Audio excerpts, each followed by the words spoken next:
So hello everyone, welcome back to my YouTube channel guys. गासैनिसिमबो गोसो गोरबोनि बिखा बिख्लोनिफ्राय अननाय सिबिनाय जासि हरनानै दिनै मोनसे गोदान भिडिअ लाना फैबाय गाइसफोर। बे भिडिअनि गेजेरजों नोंथांमोननो फोरमायनो इच्छा खालामदों दिनै माने 27 मे दायो टाइमा जाबाय कारेक्ट 8टा बाजि गाइसफोर नायनानै लानो बेसेबां टाइमाव जोंहा माने एलबि नाया जन्म जादोंमोन थांनाय बोसोरावहाय।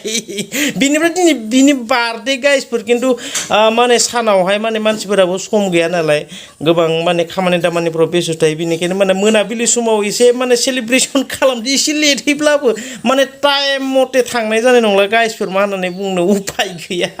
बिनिफ्राय नै बेवहाय एसे एनै माहाय डेक'रेसनफोर खालामसै मामा अबेयाव दे साफा खालाम जायगाफोरखौ बेयाव एसे स्क्रिन खोंनानै बिलुन सिलुन होनानै केक सेक हानोसै मोनायाव गाइसफोरा।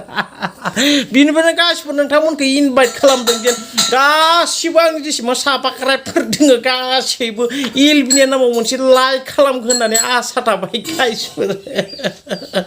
मिथियालै बाबा दानिया भिउसफोरानो जाथारला माबा 100 गाहामल'सो जायोसै।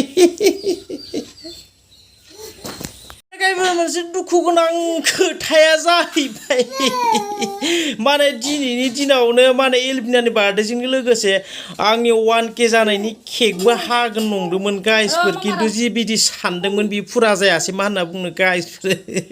बारा नांलामोन गाइसफोर मा होननानै बुंनो दाबो जुदि दा मोना हा जुदि नोंथांमोना शेयार खालामलाबायना होनानै जुदि जाहैयोबा दा मोनाबो लाइब्रनावबो हागोन गाइसफोर। बे मोनसे गेदेर आफसुस थाबाय गाइसफोर मा होननानै बुंनो जालायबायलै सैथिनोबो लाला लिलि गाबसावला जोब्बाय हनै दाउस्रि बायदि जारलासो नोंसोरजों मा जानांगौ दालाय सेसलै हाय